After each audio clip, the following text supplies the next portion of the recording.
Bismillahirrahmanirrahim. Bismillahirrahmanirrahim.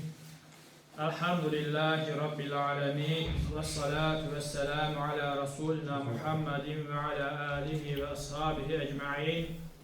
Amma ba'd. Değerli kardeşler, Allah'ın salamı, rahmeti ve bereketi üzerimize olsun. Rabbim cumamızı mübarek eylesin. Bu cumanın feyiz ve bereketinden istifade etmeyi bize nasip eylesin. Değerli kardeşler, Allah-u Azimuşşan Tövbe suresinin 119. ayet-i kerimesinde buyurur ki: Estaizu billah. Ya eyyühellezine amenüttegullaha ve kunu ma'as-sadikin. Ey iman edenler! Ey mümin kimseler! Allah'tan korkun ve sadik olanlarla, doğru olanlarla beraber olun buyurmaktadır.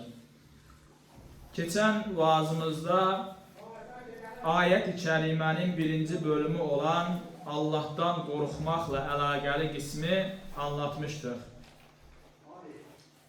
Ebu Leys Es-Semerkandi'nin bir insanda Allah korkusunun alametleri 7 olarak zikretmişti. Geçen vaazımızda bu kısme değinmiştik.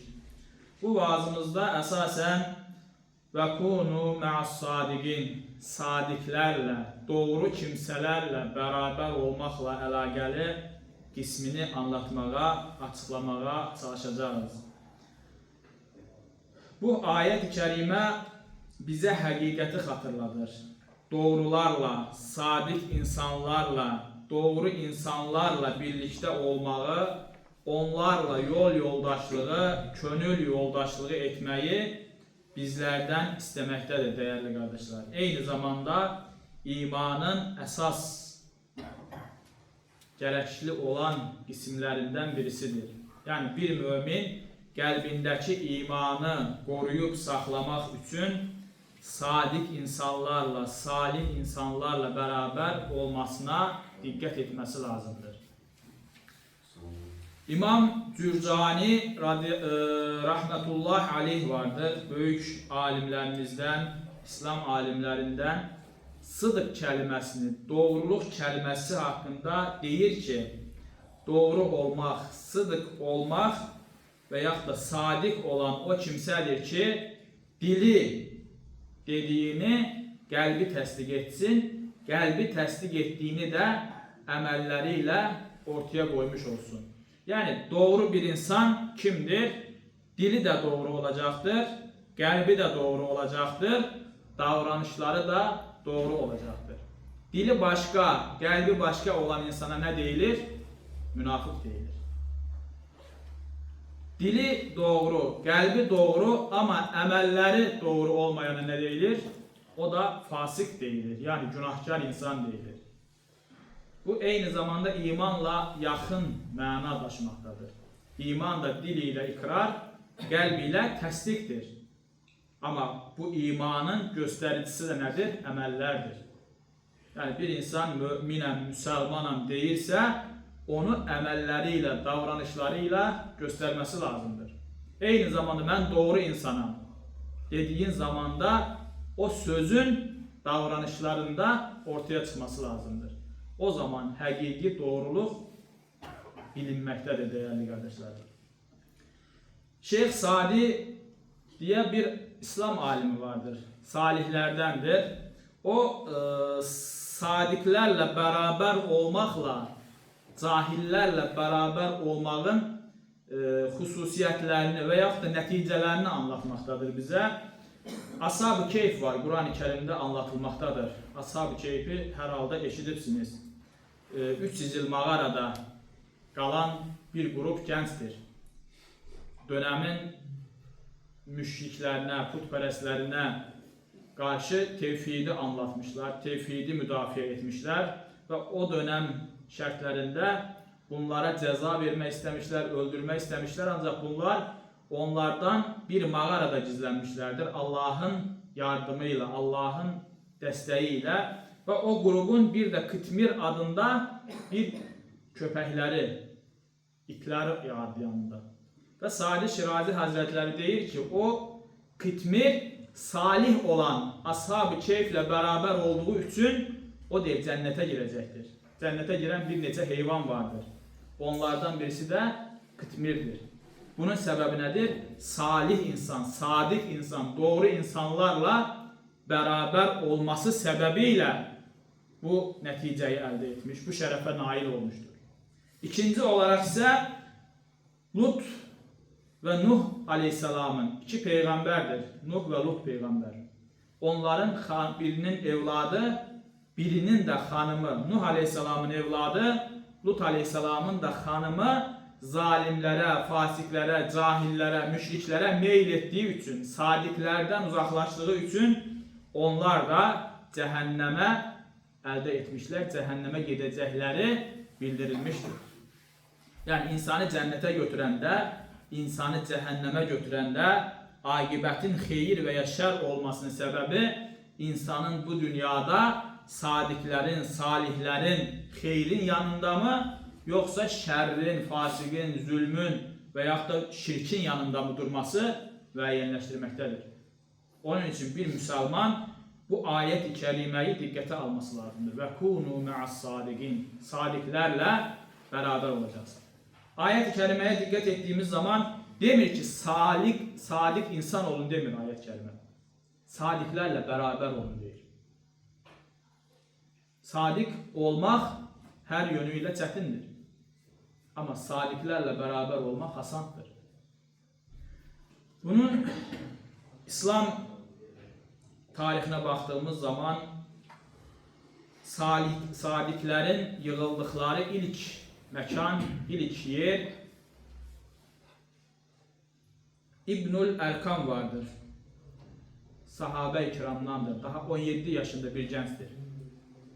Safa təpəsinin ətəklərində bir evi vardır. İlk olaraq müsəlmanlar Həzrət Peyğəmbər aleyhissalatu vesselamə qapısını açan gəncdir.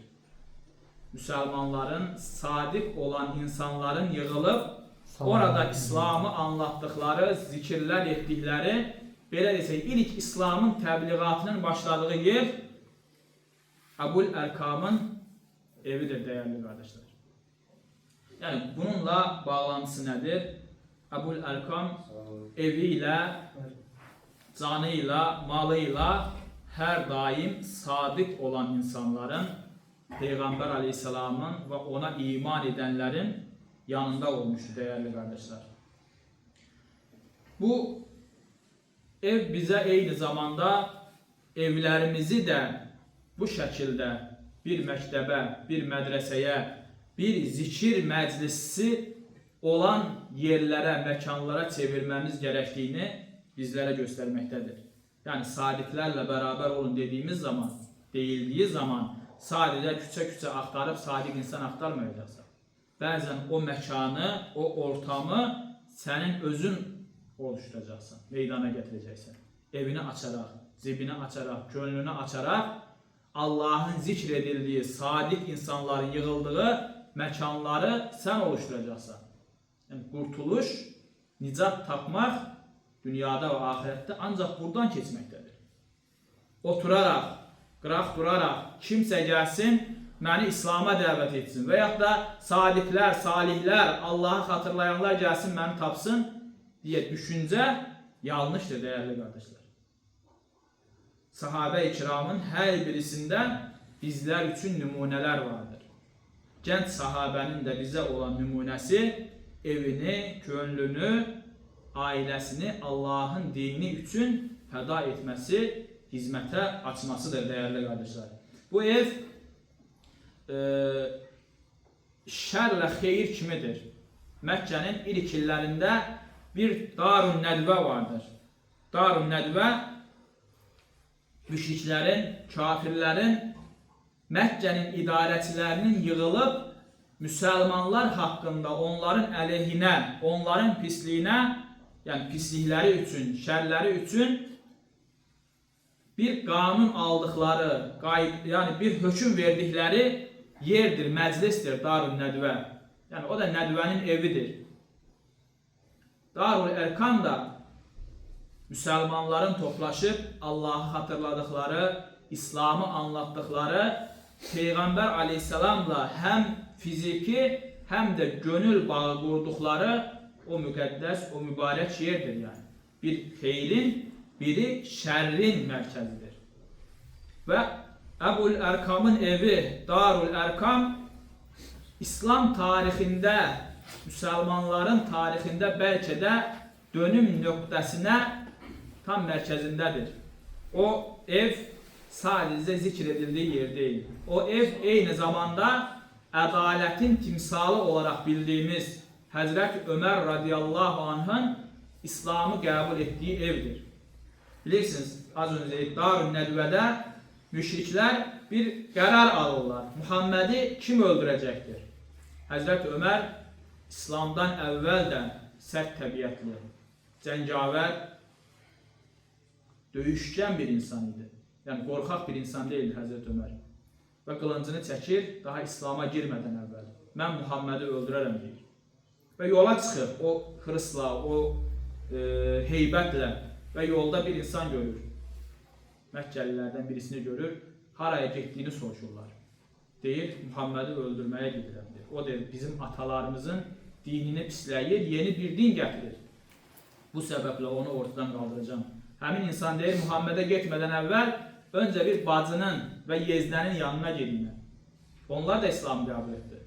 Onlar da Muhammed'in dinini qəbul etdi. Ve Hazreti Ömer radıyallahu anh önce bacısı evine gedir ve onların Kur'an okuduğunu, Taha suresini okuduğunu görür. Ve zorla o ayetleri alır, ayetlerin manası Hazreti Ömer'in kalbinde imanın ateşini yandırır. Ve oradan çıkıp Peygamber aleyhissalatü vesselam'a iman etmek için gelir. Ve orada güzel bir söz vardır. Güzel bir söz söylenir. Seni öldürmeye gelen bile sende dirilmelidir. Yani güzel, önemli bir sözdür. Yani sen özüyle, sözüyle, davranışlarıyla elə bir insan olacaksan ki, sənə düşmanlıq edən belə səndə dostluq görəcəkdir. Səni öldürmeye gelen belə səndə həyat tapacaqdır. Səndə diriləcəkdir. Dirilmək sadece beden değil, qəlbin dirilməsidir. Ölüm veya da ölmüş insan sadece ceset değil. Qəlbi ölmüş o kadar insan vardır. O qəlb nə ilə diriləcəkdir? İslam'ın nuru ile diriləcəkdir. Darul Erkam da, yani Erkam'ın o evi de karanlık, cahiliyenin karanlığını aydınladan, karanlığın nura boyadan o merkez Darul Erkam olmuştur değerli kardeşler. Sadiklerin, salihlerin bir araya gelerek Mekke'nin cehaletini ortadan kaldırdığı yer olmuştur yani. İslam'da ibadetler hem ferdidir hem de içtimaidir. Yani namaz kılmak fərdə fərizdir, şəxsə fərizdir. Ama cemaatla kılmak daha fəzilətlidir deyilir değil mi hadis-i şərifdə? Səbəbi nədir? Çünkü cəmiyyət qaynaşdığı zaman, müminler bir arada oldukları zaman birbirlerinin dertlerini, qəmlərini, sıkıntılarını bilirler, anlayırlar. Yani ortada bir xəstəlik varsa da, ortada bir problem varsa da onu birbiriyle paylaşırlar. Ama İslam sadece bununla yetinir mi? Namazla tamam anladık, bildik. Oruç ibadeti nedir? Ferdin tutması lazımdır. Ama tesiri bütün cemiyete yayılmaktadır. Aç kalan bir insanın halından anlamış olursan deyir. Faydalarından birisi. Yani anlayırsan, görürsen, namazla görürsen, eşidirsen, oruçla anlayırsan, yaşayırsan, ama onu ortadan kaldırmak için ne vardır? Zekat vardır değerli kardeşler.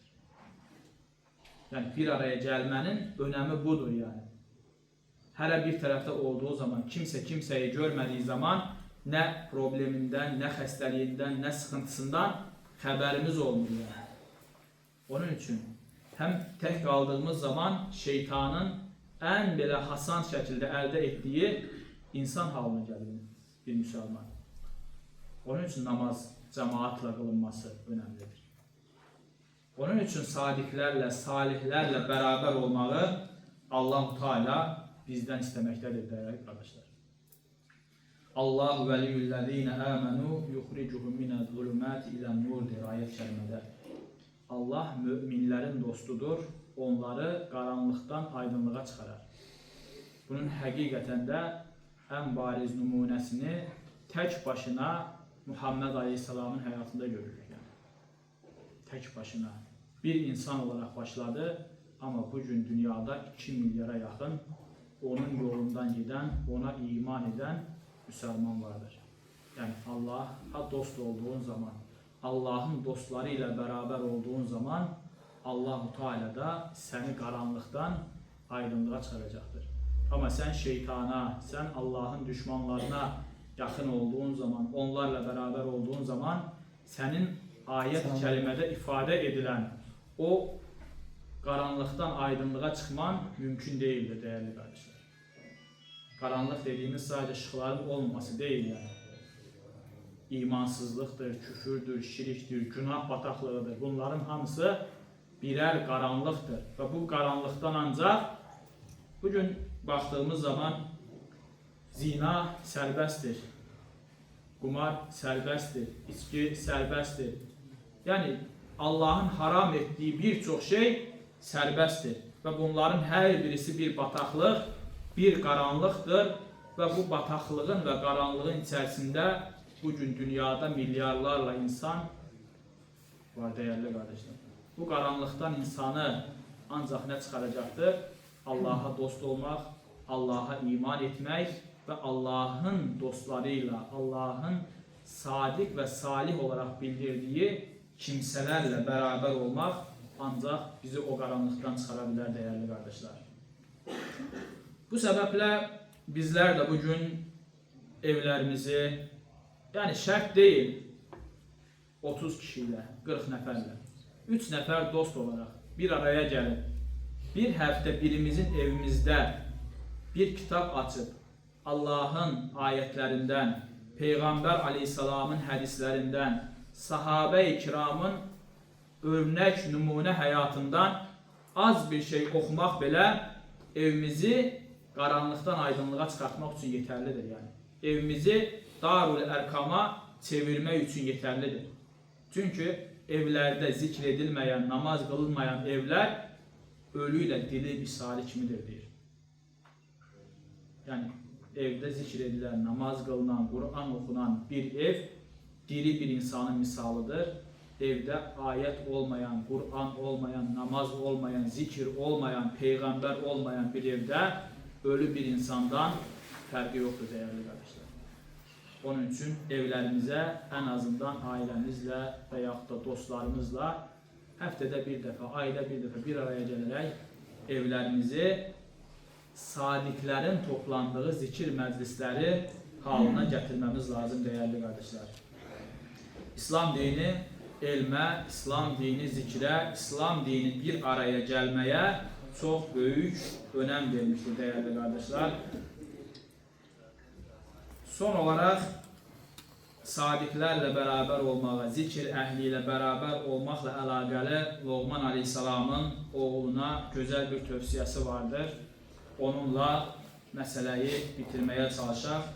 Loğman Aleyhisselam bilirsiniz adı Kur'an-ı Kerim'de geçen bir şəxsiyyətdir. Ancaq peygamber olup olmadığı dəqiq bilinmemektedir. Daha çok salih, hikmet sahibi bir insan, bir həkim olarak bilinmektedir. Onun evladına güzel öğüt nəsihətləri vardır, güzel tövsiyeleri vardır. Yani bir atanın evladına necə terbiye vereceğinin en güzel nümunəsi Loğman Aleyhisselam'ın nəsihətlərində karşımıza çıxır Kur'an-ı Kerim'de. Başladığı zaman ya buneyye la tuşrik billah inneşşirke la zulmun azim diyor. İlk nəsihəti Allah'a şirk koşma diyor. Yani ilk nəsihət evladını Allah'a şirkten uzaklaştırır ve şirkin büyük bir zulüm olduğunu ifade ediyor. Loğman Aleyhisselam'ın bizim bu meseleyle alakalı güzel bir nəsihəti vardır. Deyir, evladım zikreden, yani Allah'ı hatırlayan, zikreden, söhbət olan, yani zikir dediğimiz sadece Subhanallah diyerek tesbih çekmek değil. Yəni Allahı anmaq, Allahı anlatmaq, İslamı anlatmaq. Yəni bu gün burada oturmamız belə bir zikirdir, bir zikir məclisidir. Yəni kimi xatırlayırıq? Allahı xatırlayırıq, Allahın ayətlərini, onun peyğəmbərini xatırlamaqdayıq, onları nümunə götürməkdəyik. O ona deyir ki, zikir edən bir cəmiyyət, bir qrup, bir topluluq görərsən, onlarla bərabər sən də otur. Yəni bəzən bir cəmiyyət gördüyümüz zaman oradan qaçmamamız lazımdır. Orada oturmamız lazım. Səbəb olaraq, əgər deyir, alim isən, yəni bilgili bir insansansa, elmin sənə fayda verəcəkdir. Yəni onların anlattıkları da sənə fayda verəcəkdir. Elminin üzərinə bir elm gələcəkdir. Əgər cahil isənsə, yəni elmin yoxdursa, o zaman da onların anlattıkları yenə sənə bir şeylər öyrədəcəkdir. Yəni bilsən də, bilməsən də zikr əhli ilə bərabər olduğun zaman illa da bir şey alacaqsan. Ya elm olaraq, ya maddi olaraq, ya da mənəvi olaraq bir faydan olacaqdır. Elm əhli ilə, zikr əhli ilə, sadiqlərlə bərabər oturduğun zaman. Ancaq cahil bir qrup gördüyün zaman isə deyir, onlardan uzaqlaş.